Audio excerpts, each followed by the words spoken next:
engenheiro e analista de HSE. O que mais pedem na descrição das vagas que você pode, por exemplo, aproveitar de outra indústria?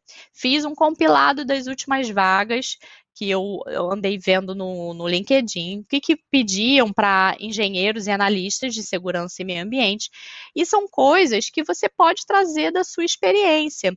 Você pode ter usado ou ter esse conhecimento em qualquer outra indústria, né? O que mais pedem? Ah lá, experiência com auditorias internas ou externas, saber planejar, realizar, registrar, fazer o acompanhamento dessas auditorias, seja em sistemas de gestão, ISO, OSAS ou o que quer que seja sistemas, de repente, de gestão internos próprios da própria, né, próprios da companhia em que você vai atuar ou que você atua, ter experiência com elaboração de relatórios, com revisão de documentos, são coisas assim bastante amplas. Vi também que tinha revisar procedimentos e treinamentos, aplicar treinamentos, acompanhar o atendimento de requisitos legais. Trabalhar na prevenção de acidentes e incidentes relacionados ao trabalho. Tem também ali legislações trabalhistas e ambientais, ter conhecimento. Essa parte de legislação trabalhista e ambiental, ela pode ser que não seja tão bem aproveitada, mas como é que você pode trazer isso? Que você sabe interpretar, que você está acostumado a lidar com órgão, por exemplo, ambiental. Vamos supor que você trabalhe em alguma indústria em que você lide com órgão ambiental estadual.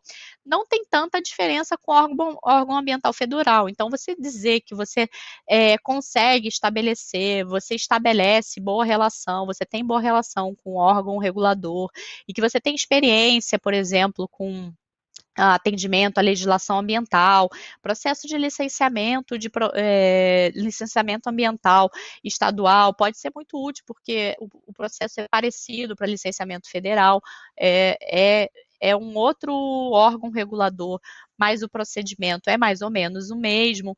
Então, assim, você ter tido essa experiência em outras indústrias, claro que é muito agregador, e você tem que saber só escrever isso no seu currículo. Se, por exemplo, outro dia me perguntaram, eu tenho só experiência em engenharia civil, em obra, então, assim, como é que eu vou dizer que eu sei investigar incidentes de obra civil? Você não precisa dizer que os incidentes que você investigou são dentro do setor civil, de engenharia civil. O que importa é o que você sabe fazer. Você sabe investigar incidentes, você sabe fazer uma comunicação para um órgão regulador, você sabe fazer, por exemplo, uma comunicação interna sobre as lições aprendidas, de repente, de algum incidente, comunicar, participar de investigação.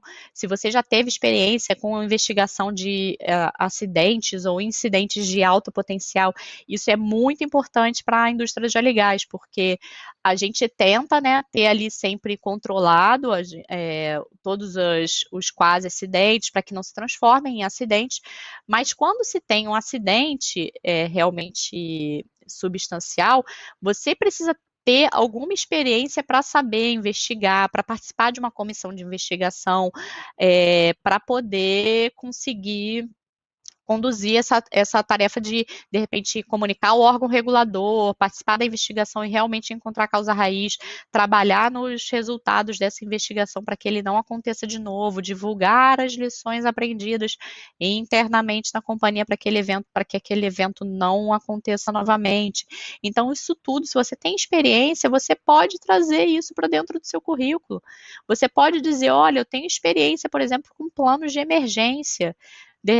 Pode ser que seja dentro de um edifício, mas você tem experiência em como, de repente, elaborar um plano de emergência, quais são as funções que são precisas, que são necessárias dentro de um plano de emergência para que aquele, por exemplo, edifício possa ser evacuado de uma forma segura e rápida.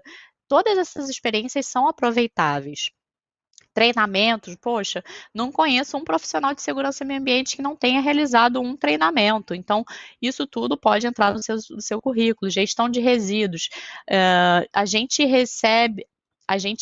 faz gestão de resíduos para a plataforma, por exemplo, para a sonda ou para a plataforma de perfuração, de acordo com o que está na licença ambiental. E a licença ambiental segue uma nota técnica do IBAMA. Então, que também segue, se eu não me engano, uma regulamentação de cores, que é padrão no país.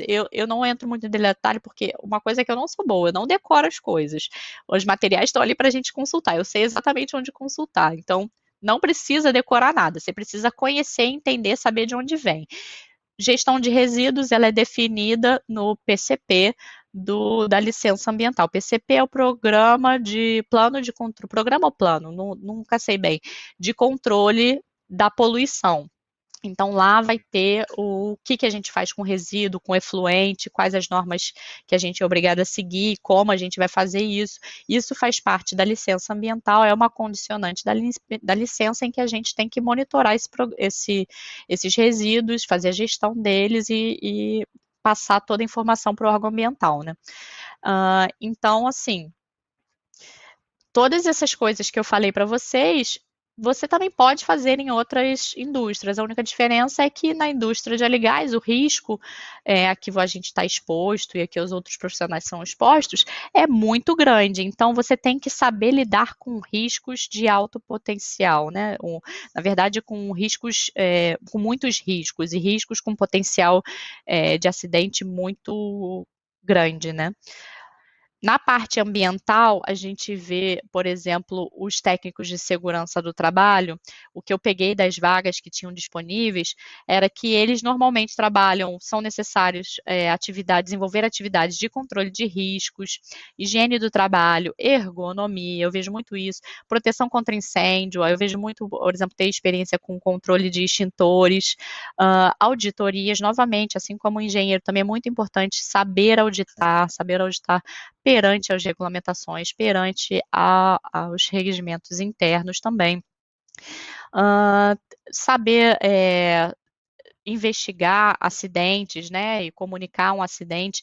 Em geral, por exemplo, essa parte de comunicação e investigação de acidentes é muito importante, porque precisa ter uma comunicação com a área de operação muito fluida. Então, mais uma vez, a comunicação é algo muito importante, uma habilidade pessoal que o técnico de segurança tem que ter, porque ele tem que participar efetivamente da operação, entender o que está acontecendo, entender quando que acontece algo na operação e que isso pode ser reportável. Se ele não sabe exatamente, ele vai consultar um engenheiro de base, esse engenheiro de base vai orientar e guiar ele. Então, esse técnico de segurança que está lá na plataforma, lá na sonda de perfuração, ele tem que ter uma comunicação muito fluida com o pessoal da operação e com o pessoal do escritório. Ele que vai, por exemplo, vamos supor, a operação fez algo que eles não estavam cientes que não podia ser feito ou que se caracterizava num incidente perante a ANP.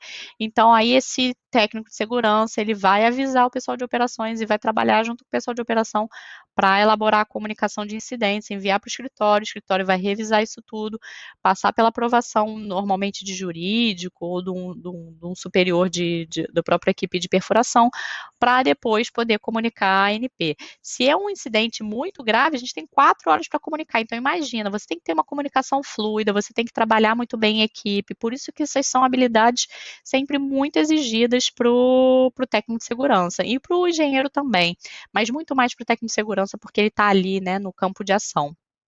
Então, se você sabe conduzir um processo desse de comunicação e de investigação de incidentes, você tem um bom relacionamento com as equipes que fazem parte desse processo, se você tem experiência, de repente, com um incidente de grande porte, isso tudo é relevante para quando você vai escrever o seu currículo. É interessante que você descreva isso. Então, assim, para você descrever seu currículo, você precisa refletir muito na sua carreira, refletir o que você fez na sua carreira, porque eu mesma, quando estou escrevendo meu currículo, nem sempre a gente lembra de tudo. Uma dica também muito boa para você se lembrar dos grandes feitos, das suas grandes realizações ou do que você fez, é você ir realmente, tipo, cada dia que você está trabalhando, eu fiz uma coisa, isso aqui foi super legal, olha que trabalho legal que eu estou desenvolvendo, isso aqui foi elogiado por alguém, bota lá no seu caderninho as suas habilidades, o que as pessoas costumam elogiar, o que que você fez que foi muito bem feito, que você considera que é um diferencial. Então, vai anotando essas coisas que na hora que você for fazer essa reflexão sobre sua carreira, né, sobre as suas experiências, vai ser muito mais fácil resgatar essas informações. Então, lembrando, toda essa experiência que você tiver é super aproveitável, não desmereça nenhuma, inclua tudo o que for útil, que você pense que possa ser útil, baseado no que está escrito na descrição da vaga, alinhando a sua experiência a ela. Técnico ambiental, para os técnicos ambientais, a gente vê muito exigindo controle de poluição, que é a questão do PCP. Se você tiver algum projeto, tiver lidado com algum projeto semelhante a esse PCP que a gente tem a bordo, é muito interessante que você inclua no seu currículo. Treinamentos em meio ambiente, você é acostumado a dar treinamento, a gente em geral tem um técnico ambiental a bordo para implementar um programa de educação ambiental dos trabalhadores. Então, você sabe aplicar treinamentos muito bem, as pessoas gostam de você aplicando treinamento, menciona isso, que de repente você tinha, quais eram os seus indicadores, que de repente as pessoas gostavam de ir, seu índice de frequência nos treinamentos eram altos, as pessoas elogiavam seus treinamentos, isso é importante botar como realizações, né? Coisas que você realizou e que você faz bem.